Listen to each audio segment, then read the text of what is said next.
好多時當我哋犯罪嘅時候，以為認咗罪咁就可以得到問題解決啦。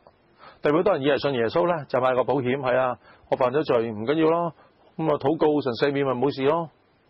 唔好忘記我哋神係一個公義嘅神。如果我哋以為就咁認咗罪就可以得到解決嘅時候，乜嘢刑罰都冇出現嘅話，呢個係反映緊神嘅唔公義，係咪？我哋嘅神係一個公義嘅神，萬不以有罪為無罪，無罪為有罪啊！我哋透過先知拿單就睇到，當佢犯罪之後帶嚟嘅後果係乜嘢？第一，佢淫亂而生嘅仔會死啊！但係跟住佢就話到乜嘢呢？佢話我必從你家中興起禍患攻擊你，你嘅妃嬪會喺別人喺日光之下受盡凌辱。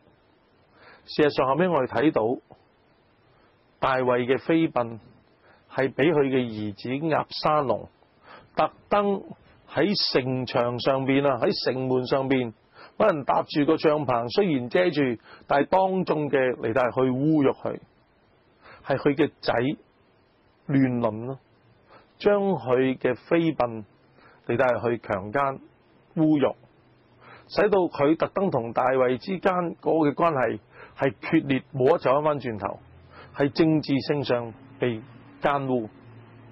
仲有我哋又睇翻大衛嘅仔，即係有一個人就叫暗戀，佢就亦都亂倫，係奸污咗同父異母嘅妹妹他瑪。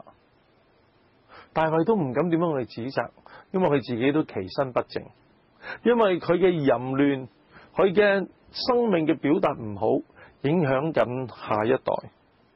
仲有刀劍必永不離開你嘅家。後尾大衛係俾自己嘅兒子追殺，要謀朝篡位，佢就要落荒而逃。佢嘅妃嬪俾人哋嚟到奸污。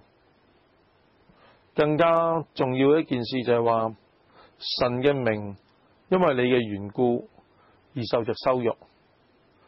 佢話只是你行這事，叫耶和華的仇敵大得褻瀆嘅機會。當大衛佢國家內亂，佢被追殺嘅時候，跟住仇敵咪興起咯。但係最大嘅仇敵就係撒旦，佢會恥笑我哋嘅神。你所救贖嘅人咪一樣失敗。所以原來罪帶嚟嘅係非常非常嚴重嘅後果，我哋要小心，免得我哋犯錯。